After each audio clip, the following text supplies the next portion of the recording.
Welcome back to the Business Partner tutorial series, and we're going to be talking about the dashboard in this tutorial. So as you can see on the screen capture that I'm displaying, first I want to point out that I'm running in a large format or widescreen format, so I'm not certain how well you'll be able to see this, but hopefully it'll be clear if you make full screen. That's my intention, is for you to watch it in a full screen mode. But the buttons you see here, company info, preferences, users, and upgrade, are what we're going to cover today on this particular video.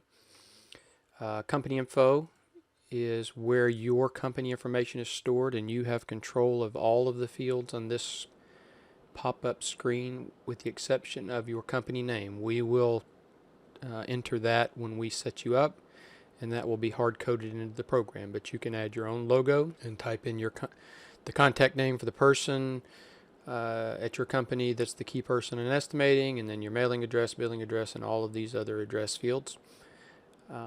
Also state license if it's relevant. I know in California they have to have that on their estimates and proposals, so that's why that's there. And also you'll notice we're using a pop-up here. We're using a lot of pop-ups in this new generation of Business Partner as opposed to separate screens, to keep your orientation, to not send you all over the place to do simple tasks, and to save the real estate. Preferences, this is not new to Business Partner. This was part of the old version, but it is a very critical part of what we do. You have several items here. You have preferred default markups, preferred default terms, preferred default materials, and preferred default hardware. Each of those items we'll go over in detail on separate videos. But understand here what you're choosing is which of those items. You can create as many items on each of these lists as you desire. In this case we have 4 items: typical builder markups in a multi-payment environment versus typical builder markups in a net 30 or net 10 or whatever your particular terms are. And then we have typical design showroom. So you could have individuals, builders, different pricing structures that the markups mark the cabinets up more for, say, a remodeling type homeowner situation as opposed to a remodeling type builder that's going to use you over and over and over again. But you're choosing here, you're not creating these default markups here, you're just choosing the one that you want each new job when you start it to default to, and you can still change it at the job level. This doesn't lock you into anything, just saves you a little time in that every time a job starts you'll load the selection that is most common for you and your company.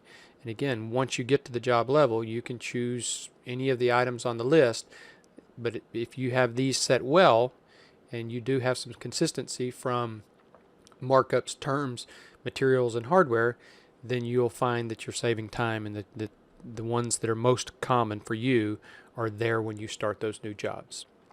This field right here is brand new for us, and this was part of, in the old version it just simply said delivery, and it was on your estimates and proposals, and it had the fee, and of course that delivery, there's a lot of things involved in delivery. So what we've done is giving you the ability to create the description rather than it just being delivery. You can now describe what all's involved in delivery, so that if it's an $800 delivery, they don't feel like that's a lot of money for you to just drive to their house with the cabinets. You got to kind of educate them on the fact of the matter is we have to blanket wrap these cabinets and load them and transport them and unload them and pack them into the house. And you can make this as descriptive as you like, whatever will fit on that line in the estimate and proposal. We also have a new feature here called Suspend Automatic Recalculation, and we'll talk about that later in the program. We also have users. Users are new to this version, and we'll spend a lot of time talking about users in another video, setting up users. But here is where you would have users, and there's just 2 privilege sets: administration and sales, and we'll talk about that in that user video. And the upgrade button will not show in your version, so we don't need to talk about that. That's something we use in a hosted environment. We have the ability to upgrade your software. So on this particular page we've covered these 3 buttons that are important to you, and then there's a 4th button, exit, which is self-evident what it does. Second thing you're seeing up here is a recent jobs area. And here we have a little search filter, show jobs within the last 60 days. So if we change this to say 365 days, every job that we've had any interaction with, or we've changed something within that job in the last 365 days will show up.